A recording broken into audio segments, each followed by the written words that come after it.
Sí, yo siempre digo que la figura del distribuidor de libros quizás es la más desconocida. El reto es también con la gente más joven. Se ha visto evolucionado durante los últimos tiempos, bueno, la explosión de la digitalización, de Internet. Bueno, esa evolución me parece impresionante, ¿eh?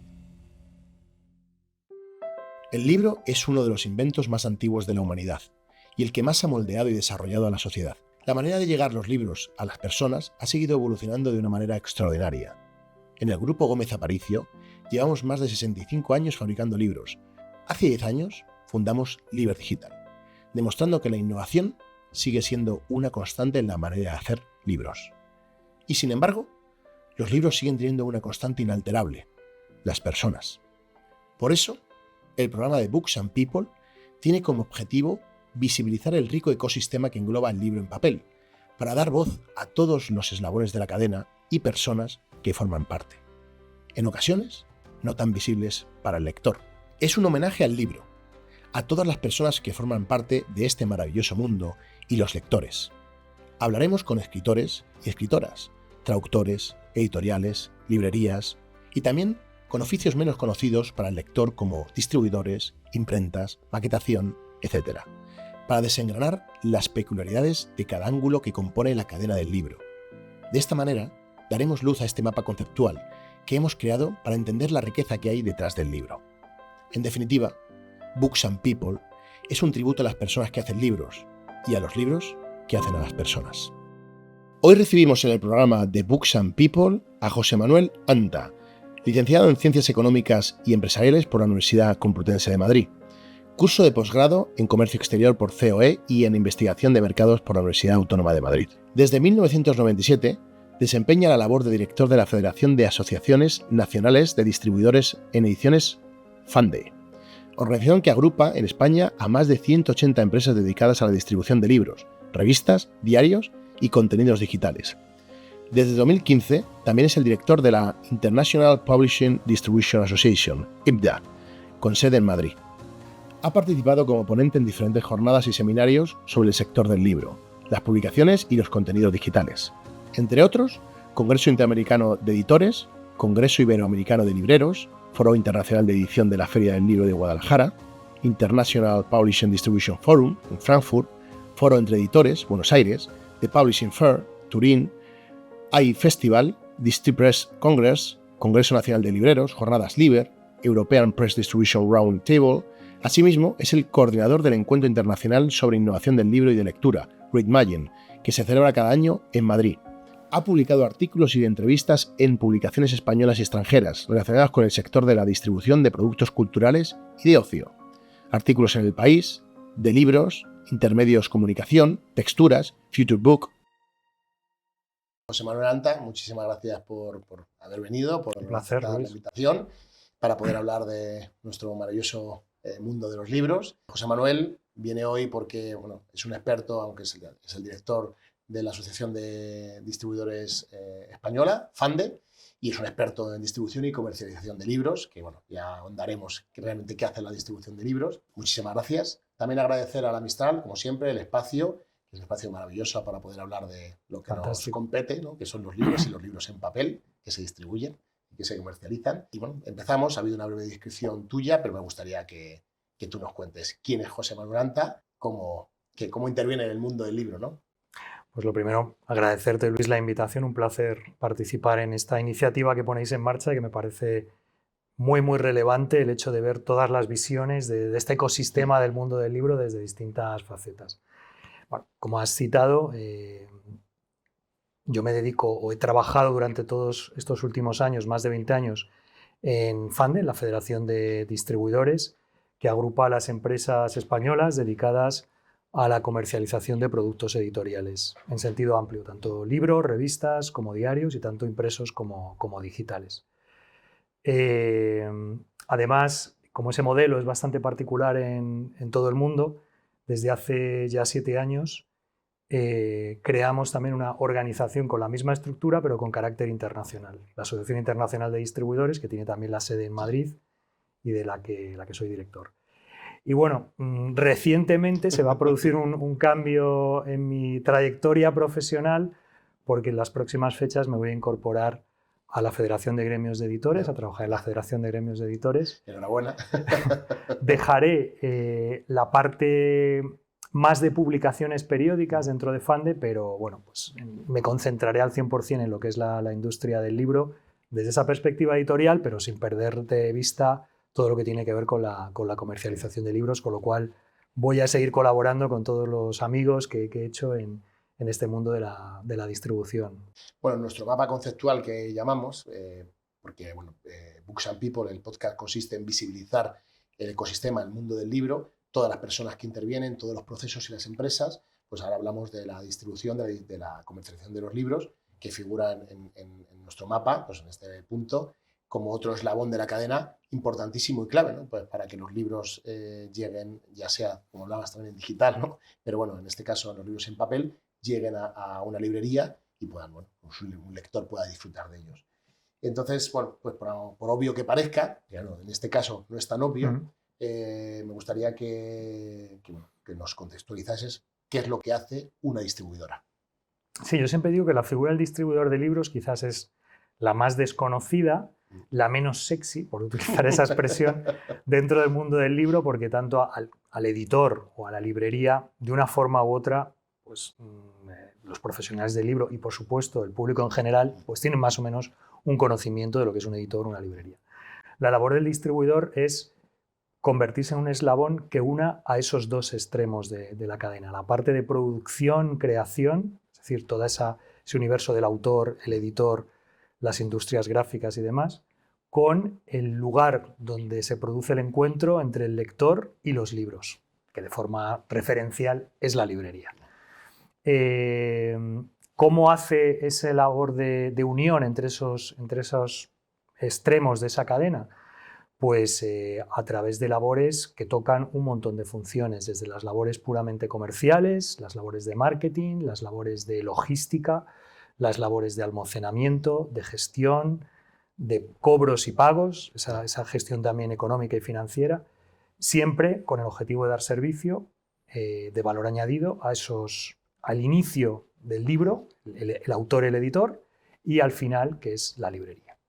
La verdad es que es muy interesante escucharte, porque claro, me recuerda pues, a la típica visión que tenemos de un iceberg, donde de manera explícita yo creo que todo el mundo entiende la distribución desde un punto de vista casi de la logística, pero no, hay mucho trabajo detrás que es lo que no se ve, lo que hablabas, ¿no? Desde la comercialización del libro, el enseñar a las librerías, encajar, conectar con qué tipo de producto de ciertas editoriales conectas con una librería u otra, y todos los procesos que no se ven, ¿no? Que, como la facturación, la conexión de la editorial con la librería. Y entonces, bueno, es muy interesante esa visión. Sí, fíjate, Luis, al hilo de esto que comentas, siempre de alguna forma se relaciona la imagen del distribuidor. Si tuvieras que representarlo con un icono, utilizarías quizás un camión o una furgoneta.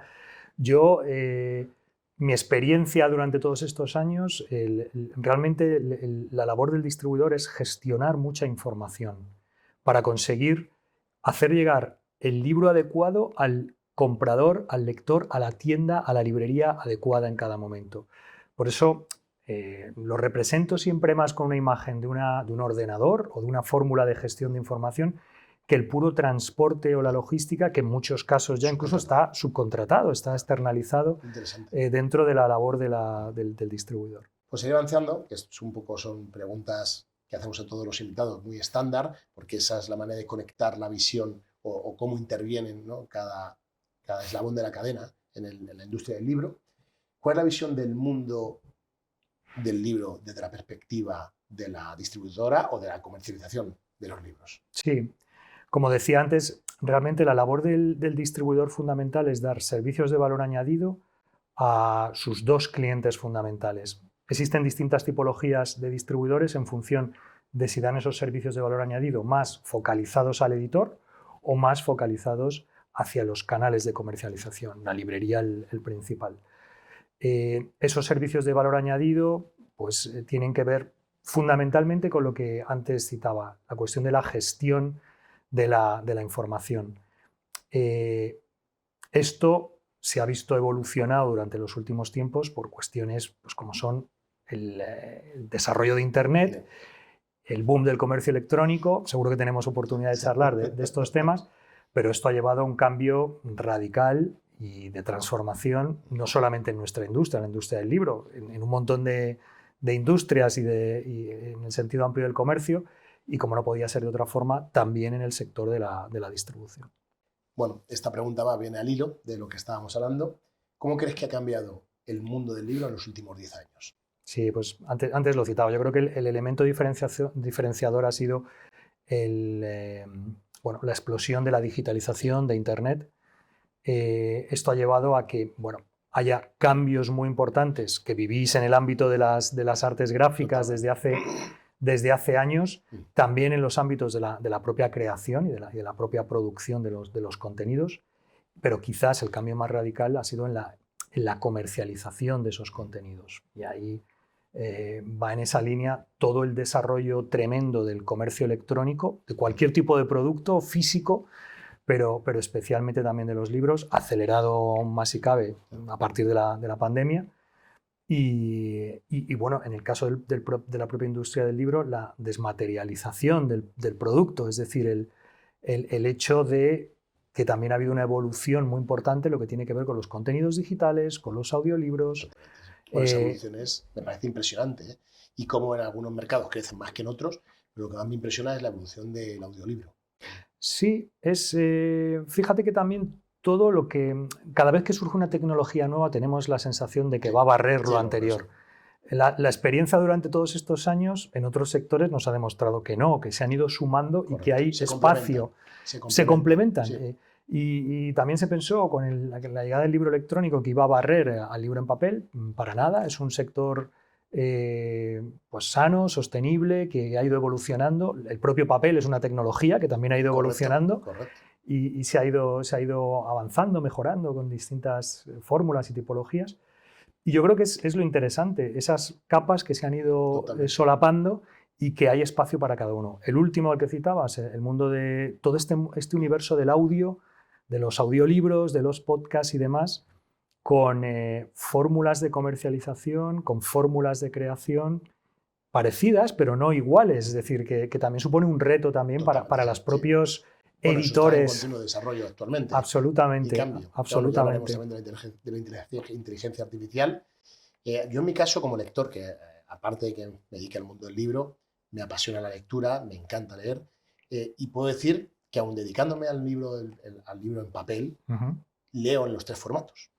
Leo lo que más, lógicamente, es en papel, porque me encanta, ¿no?, la lectura en papel, pero, por ejemplo, cuando leo en inglés, leo en un digital. Sí, ¿por qué? Porque a veces busco la palabra y tal. Y hay momentos, por ejemplo, si estoy en la playa, alguna cosa, a veces escucho un audiolibro o cuando voy en el coche. Entonces, por eso digo, creo que son formatos que se complementan, ¿no? Al final esa es la... Sí, yo creo que tu perfil es el más habitual. Es decir, no excluimos un formato nos dan ciertas capacidades, ciertas facilidades para cada momento, y también las fórmulas de lectura pues pueden ser complementarias. El reto es también con la gente más joven, la gente más joven y sobre todo con los nativos digitales que han nacido ya con una pantalla prácticamente en las manos, el acercarles, aunque he de decir que en general en las edades más tempranas el libro en papel para los niños sigue siendo un referente fundamental. A mí hay una cosa que me encanta, por ejemplo, el manga es uno de los nichos que más ha crecido en los últimos años, en España por lo menos. Y me encanta cuando vas por una tienda de manga los fines de semana, hay colas enteras de chavales jóvenes que leen en papel y que acaban siendo coleccionistas de lo que es el producto en sí. Es decir, de hecho, además son muy críticos en las redes sociales cuando hay alguna pega con la impresión o con lo que sea. Y dices, claro que la gente joven lee. Bueno, y lo ves con la literatura juvenil, que es un boom, ¿no? Cada vez que sale una gran novela. Y me ilusiona mucho ver que efectivamente hay una gran competencia, pero es la competencia de la atención, ¿no? La tiranía del clic, que yo le llamo, que compite realmente con tantos nuevos formatos digitales que de alguna manera también nos quitan un poco también de esa quietud del momento de un libro, ¿no?, que es tocar algo, pero es cierto que pues tienes Netflix, tienes YouTube, tienes tantas cosas en las redes sociales que te impactan, que tener un momento de tranquilidad, y eso es un libro, lo mismo, ¿no? El papel. El papel es nada me va a invadir en este momento porque solo tengo el papel. Sí, seguramente esto que has descrito es uno de los motivos que explica el que el sector del libro haya vivido, digamos, la desgracia de la pandemia nos ha afectado a todos y ha sido un problema global, pero si tenemos que sacar algún aspecto positivo, uno de ellos ha sido Sí, el importante rebote del sector del libro en papel y la lectura. y la lectura que Sí. se ha producido durante la pandemia. Yo quiero pensar que es porque tuvimos más tiempo para poderlo dedicar a la lectura, que en muchos casos pues, se había abandonado, pero que, y a lo mejor también un poco cansancio de Sí, tantas pantallas. esa es la sensación cuando yo hago mi reflexión, ¿no?, sobre qué ha sucedido, ¿no?, y esa tendencia de crecimiento que ha habido en la parte de papel. Siempre digo que yo creo que estamos saturados de pantallas. Yo lo veo, trabajamos con un ordenador, nos comunicamos por una pantalla, ya sea por WhatsApp, tenemos redes sociales, estás todo el día conectado a una pantalla y de repente llegas a tu casa, te pones Netflix, por ejemplo, ¿no?, y dices, oye, pues yo creo que ahora mismo como es el bastión de la tranquilidad, de la quietud, es un libro en papel. Sí, sí, sin duda. Bueno, pues vamos a empezar ya a preguntas un poco más específicas del mundo de la distribución y la comercialización. ¿Cuántos libros se distribuyen o comercializan de media más o menos cada año en España? Sí, pues según datos del Estudio de Comercio Interior de la Federación de Gremios de Editores, los últimos disponibles, en España se producen anualmente y se ponen en el mercado algo más de 200 millones de ejemplares. 200 millones. En concreto 206 millones son los datos de la Federación. El otro día, de hecho, este dato, porque es un dato que lo leía, pero es un dato que no sé si es del año pasado, también tenía yo. Es del 2022. Sí, 2022 lo tenía, lo busqué, no me acuerdo en qué plataforma, pues, de estadísticas, y hablamos que nosotros en el Grupo Gómez Aparicio fabricamos un poco más, alrededor de 20 millones de libros, ¿no? Digo, fíjate que al final somos otro pequeño eslabón más, ¿no?, de todo lo que se fabrica en España, ¿no?, y se distribuye, ¿no? Sí, sí, no, es tremendo. Esos 206 millones son de libros editados ese año, publicados ese año, pero pueden ser de libros que se han publicado en años anteriores, pero que se hacen reimpresiones, sí, digamos, durante ese año.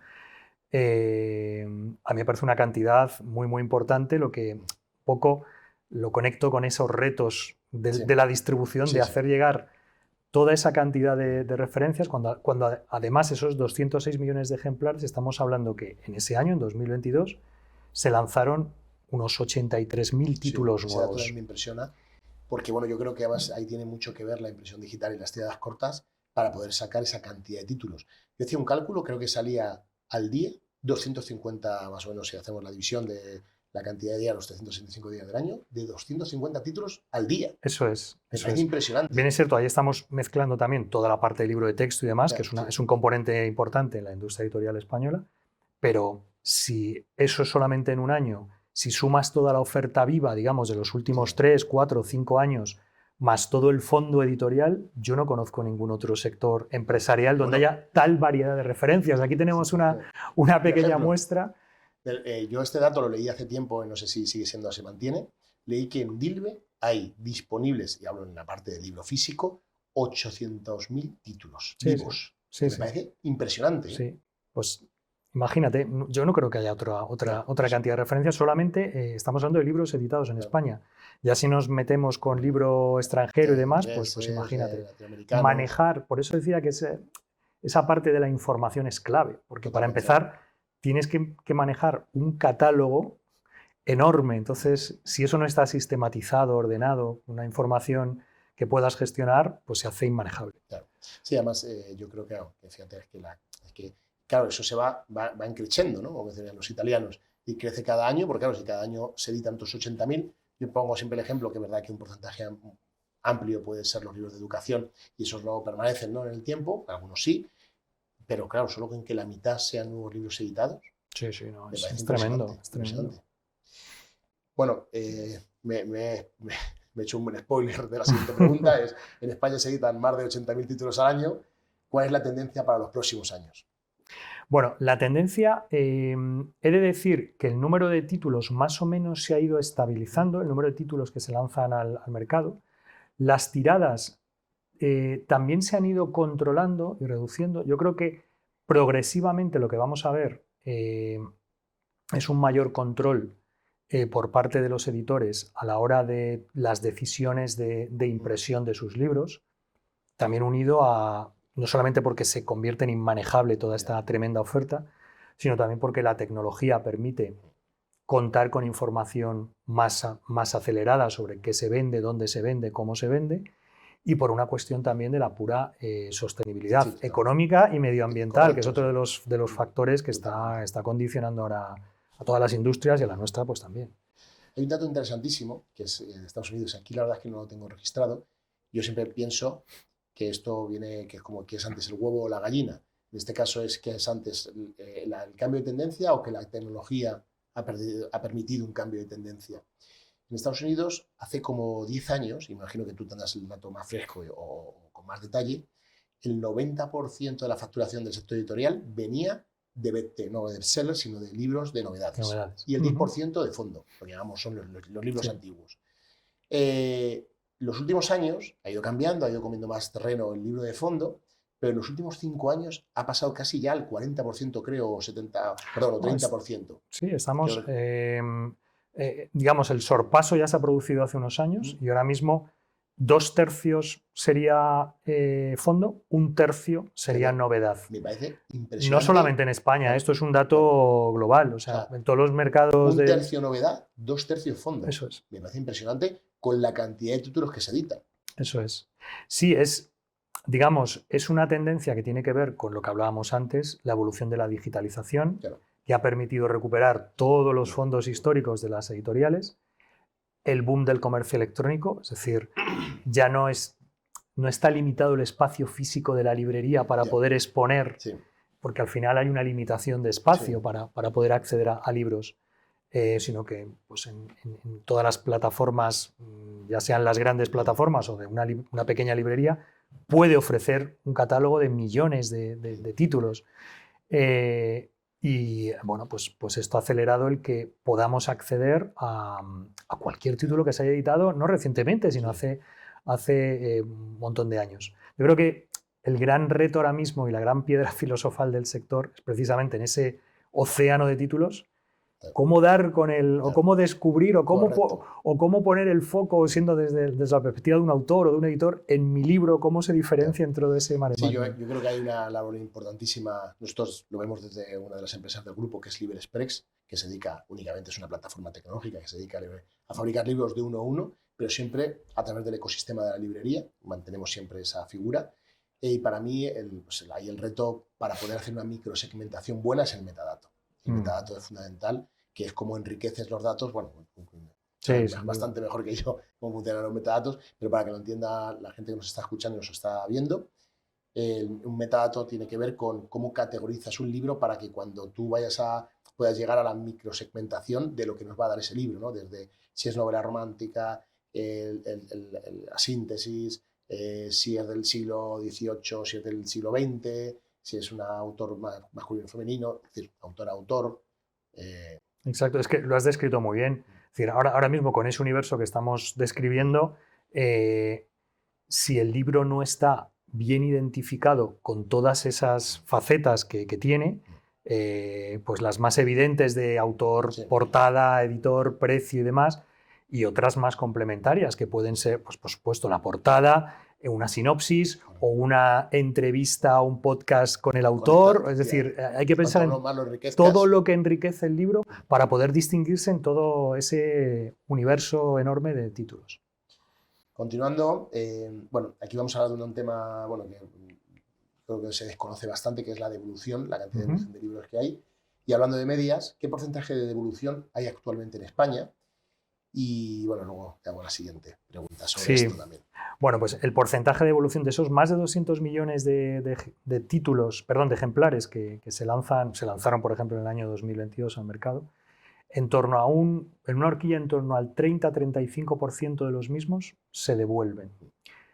Os podéis imaginar lo que eso supone desde un punto de vista de costes, decía, económicos y también medioambientales, es decir, porque al final esos son libros que hacen un recorrido de ida y de vuelta. He de decir que ese porcentaje, y en este caso también Spain is different con respecto a otros países, en países de nuestro entorno, pues desde Francia, Gran Bretaña, Italia, la propia Alemania, el porcentaje de evolución es más bajo que el español. Estaría en una horquilla entre 12 al Me 20%. parece interesantísimo ese dato y yo no lo sabía, lo Sí, desconocía. sí, sí. ¿Por qué? Pues hay distintos motivos. Mi opinión personal es que una de las cuestiones fundamentales para poder recortar esas cifras de devolución es la necesidad, y hablabas de los metadatos, de contar con información por parte de toda la cadena de comercialización, distribuidores, librerías, para poder afinar a la hora de la venta, digamos. Tener información previa a la venta, es decir, y que La haya preventa, puede la ser. preventa y que de alguna forma con esa retroalimentación que recibe el editor de lo que se está vendiendo y demás pueda ajustar mucho más tiradas, pueda afinar. Yo creo que ahí la tecnología puede ayudar mucho y sobre todo el que fluya esa información para intentar reducir esas De hecho, cantidades. es la siguiente pregunta de que te iba a decir, ¿no? Es decir, ¿cómo? Porque veo un dato para mí a mejorar, por supuesto, y era alguna idea que podríamos mejorar el porcentaje de devolución, y bueno, tiene que ver con eso, ¿no? Tiene que ver con eso. Desde mi perspectiva personal, el apostar claramente por toda la cuestión de metadatos y no solamente en calidad y en cantidad, sino también en plazo. Es decir, que en el plazo más previo posible al lanzamiento del libro físico al mercado, toda la cadena de comercialización tenga información.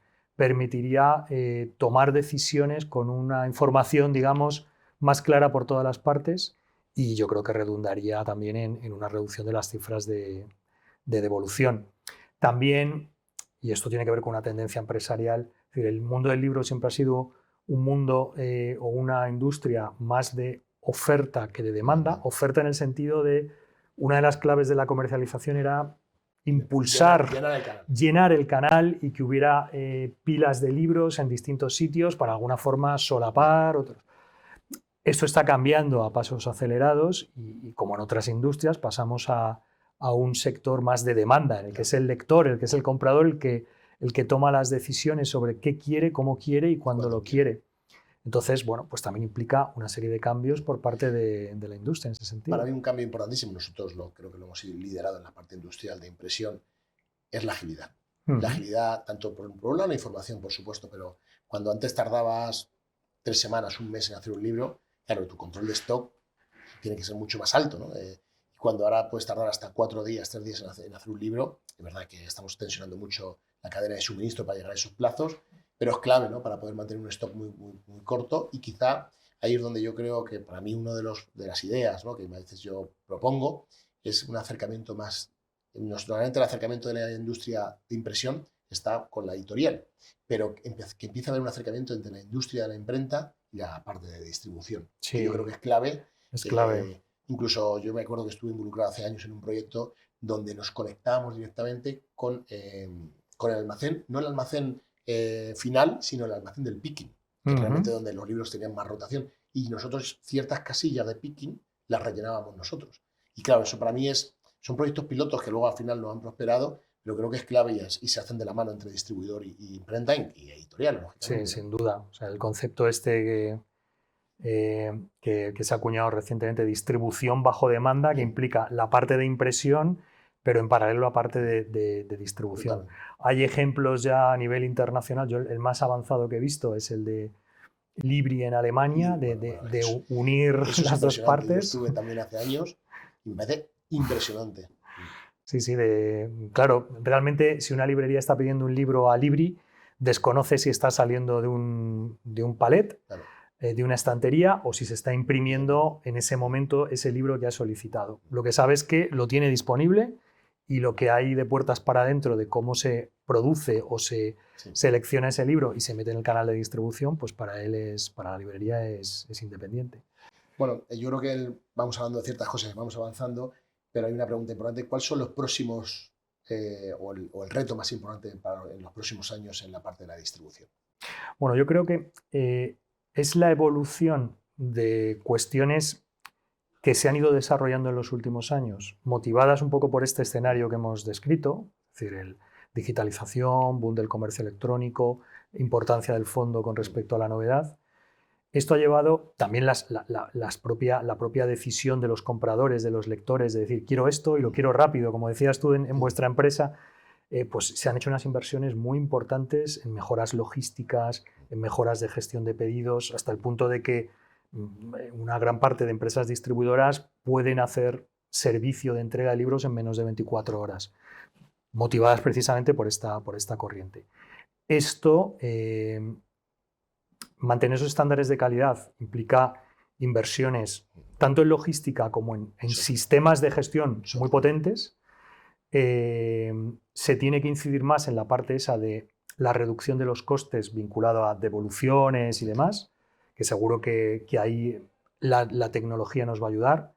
Y, pues, por ejemplo, digamos, el término recurrente actualmente de la inteligencia artificial es una de las líneas que en este campo va a ayudar y mucho, y que ya, bueno, ya hay experiencias piloto también incluso en ese sistema. Sí, yo creo que eso es clave, que es un poco ayudar a la gestión de la demanda, ¿no? Eso es. Creo que ya está desarrollado en algunos sectores, como puede ser el sector de la ropa, el textil, donde las marcas saben muy bien a los 15 días de tener productos en el mercado cuál es la reposición que tienen que hacer. 7 camisas, además con un nivel de eficiencia y una exactitud tremenda, ¿no? Que da miedo decir, oye, ¿cómo pueden saber esto? Habiendo tenido un muestrario en el mercado durante 15 días y empiezan a decirles 7 M's de color amarillo, tal, y ellos llenan el canal así. Claro, mucho más eficiente. Sí, por eso que eso, yo creo que esa tecnología de inteligencia artificial, que como lo que has comentado para el mundo textil, en el mundo del libro tiene todavía más sentido por esa cantidad de referencias que estamos hablando. Y una vez más, la palabra clave será la información. Es decir, en este caso, no tanto de los metadatos, sino qué se está vendiendo, cómo se está vendiendo, dónde se está vendiendo. Es decir, al final, para que esos algoritmos hagan su trabajo, necesitan alimentarse de datos, necesitan alimentarse de información.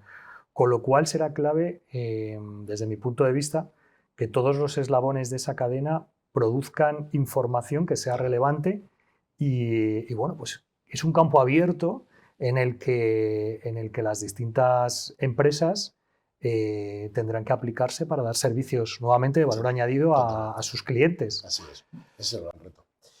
Bueno, una de las cosas importantes para mí era hablar de toda la parte de distribución y comercialización del libro 1 a 1, que yo creo que se escucha en muchos países. En España parece que vamos a ir dando saltos, algunas de las empresas que trabajamos en estos temas. El POD, ¿cómo se visualiza la impresión bajo demanda desde la parte de comercialización de libros? Pues como una herramienta fundamental. Es decir, que desde Fande llevamos un montón de años predicando, muchas veces en el desierto, sobre el tema de la... Así me siento yo, predicar en el desierto. De la impresión bajo demanda, pero fíjate que en otros países fueron las distribuidoras las que de alguna forma dieron el paso adelante en colaboración con industrias o empresas de artes gráficas o directamente invirtiendo en ese terreno para evolucionar en el tema de impresión bajo demanda. Es fundamental, es decir, permite contar con todos los títulos disponibles, parte de una labor de digitalización que es transversal de todos los procesos para una editorial en estos momentos, supone oportunidades de mejora de negocios o de nuevos negocios, por supuesto de ahorro de costes económicos, medioambientales, de evolución, transporte. No... Sí, yo creo que es, digamos, hablando desde un punto de vista sostenible y de la sostenibilidad, creo que es la eficiencia absoluta, ¿no? Porque yo siempre hablo de que lo menos sostenible es un producto que se fabrica y no se vende y se destruye. Eso es lo menos sostenible que hay, porque no ha realizado su función, por lo tanto ha sido inerte, ¿no? Lo que ha hecho en el mercado. Entonces, la impresión bajo demanda, el libro 1 a 1, realmente es lo más eficiente en un mercado porque de alguna manera fabrica su libro para alguien realmente y llega y se entrega y ya está, ¿no? A través de la librería. El just in time, por decirlo de alguna forma. Y que es un ejemplo más de lo que antes comentaba, de pasar de una industria de oferta a una de demanda. Atiendes una demanda, un pedido concreto y se produce ese libro ante esa demanda. He de decir que en la parte nuestra como organización, este año hay un proyecto muy vinculado a impresión bajo demanda, que es el desarrollo del libro blanco de la impresión y distribución bajo demanda, que estáis colaborando activamente. El hito que nos hemos marcado es su presentación en el LIBER, a primeros de octubre en Barcelona. Y luego, digamos, ese discurso o ese planteamiento de la impresión bajo demanda, impresión más distribución bajo demanda, además de ese punto de partida con la presentación en LIBER, la idea es que en los eventos que organizamos en Frankfurt o en Guadalajara, o posiblemente ya primeros del próximo año, un evento focalizado en impresión bajo demanda en Madrid, un poco en la línea de Readmagine, pero centrado en impresión bajo demanda. Todo ese recorrido lo vayamos haciendo en los próximos meses. Bueno, nos hemos ido ya, yo creo que llegamos a las preguntas finales, que son ya un poco más emocionales. Y bueno, lo primero, ¿qué libro recomendarías a la gente que nos está viendo y el motivo? Pues a mí un libro que me impactó mucho, me gustó mucho, me lo regalaron y yo lo he regalado, y creo que es un libro que además con lo que estamos viviendo de cambios de época y demás, para mí tenía mucho sentido, es El mundo de ayer, las memorias de un europeo, de Stefan Zweig, de la editorial Acantilado. No te lo vas a creer, pero una persona ha recomendado el mismo libro. ¿Qué me dices? Sí, pues porque, entonces, ya con 2 recomendaciones, quien no lo haya leído cuidado, tendría que... Sí, además que sí, porque yo no lo he leído varios libros de Stefan Zweig, pero fíjate, me llamó mucha atención porque además me pareció muy interesante la descripción que hizo el otro invitado. Pues yo creo que tiene mucho sentido leerlo. Yo lo he releído no hace mucho y habla de un cambio de época. Sí. Entre 2 siglos, fundamentalmente, entre el XIX y el XX, que es aplicable a cualquier país occidental, y yo creo que estamos viviendo también ahora, con todos los cambios tecnológicos, culturales, sociales, políticos, en un escenario en ese momento de salida de una guerra y llegaba otra guerra, pues que es asimilable a lo que está pasando actualmente, y yo creo que también ver un poco el pasado de cómo se afrontó y demás, para no cometer los mismos errores, tiene todo el sentido. Muy curioso, esta casualidad. Pues tienes que leerlo, ahora ya sí que no te salvas. Bueno, pues una cosa, un detalle que tenemos del podcast y de mí mismo, es un regalo a unos invitados, elijo yo el libro, y en este caso es un libro en inglés, porque bueno, yo sé que hablas muy bien inglés, y bueno, porque hacer una lectura en inglés, y porque el texto original es en inglés, y en este caso ha sido un libro que fue el primer, como veníamos de cuál es un libro que fue uno de mis primeros recuerdos, y ahora yo te iba a hacer una pregunta, que es ¿cuál es tu primer recuerdo con un libro?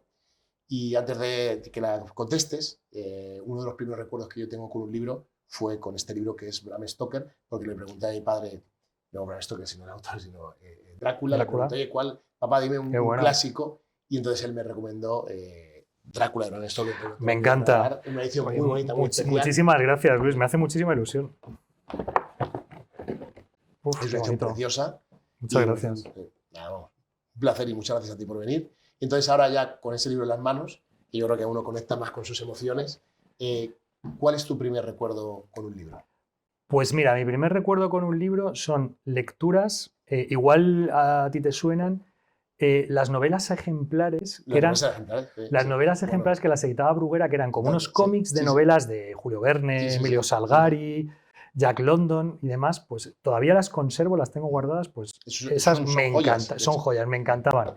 Y luego, bueno, pues yo realmente, pues como muchos, antes hablabas del manga, pues empezábamos con la lectura con el mundo cómic y demás, pues luego Tintín, Asterix y demás, pues también forman parte. El primer libro que no fuera cómic que recuerdo haber leído fueron La Vuelta al Mundo en 80 días, pues una edición de estas infantil que te regalan y tal. Pero vamos, para mí lo de las novelas ejemplares más Tintín fue mi educación inicial en la lectura. Bueno, hoy hemos hablado de la comercialización de los libros, de la distribución, y bueno, me gusta sacar en relación pues algo, ¿no? Alguna reflexión que tenga que ver con esto. El otro día, buscando un poco, preparando la entrevista, hallé una frase de Russell Lowell, el poeta y también que fue editor, que son: los libros son las abejas que llevan el polen de una inteligencia a otra, ¿no? Y de alguna manera nosotros formamos parte, ¿no?, de esa polinización, ¿no?, de llevar toda esta cantidad de contenido que hay en el mundo, ¿no?, pero de esta manera más segmentada, más microsegmentada, para que realmente, ya sea con la idiosincrasia de una librería, sepamos acertar dónde tienen que llegar las cosas, sino cómo podemos distribuir, ¿no?, digamos, todo este conocimiento. Y por otra parte, también que se permita a la gente explorar otros mundos, ¿no? Es decir, no solo quedarte en lo que estás. Y bueno, siempre por eso uno de los temas del regalo era que pueda sorprender a alguien, ¿no? Y que digas, oye, a lo mejor uno está acostumbrado a leer, por ejemplo, novela histórica y acaba leyendo novela negra o un ensayo, pues de lo que sea, ¿no? Bueno, yo te agradezco la posibilidad de participar, la invitación. Ha sido un placer, muy te doy la enhorabuena por esta iniciativa. creo que es muy, muy necesaria y sobre todo en esta última reflexión que hacías, el hecho de que más allá de que por aquí, por esta mesa o por esta librería pasemos distintos perfiles profesionales, que esto al final es una cadena, es un ecosistema en el que todo el mundo depende de todo el mundo de alguna forma y que no tiene sentido pensar en espacios cerrados, compartimentados, sino que los éxitos, los fracasos también y los retos y las oportunidades solamente se pueden llevar adelante si hay un trabajo de colaboración. Entonces, un poco la reflexión, y yo sé que tú eres un convencido de esto porque lo llevas aplicando desde hace mucho tiempo, así que no tengo que convencerte y que seguro que vamos a seguir colaborando en esta misma línea. Muchísimas gracias. Gracias a ti.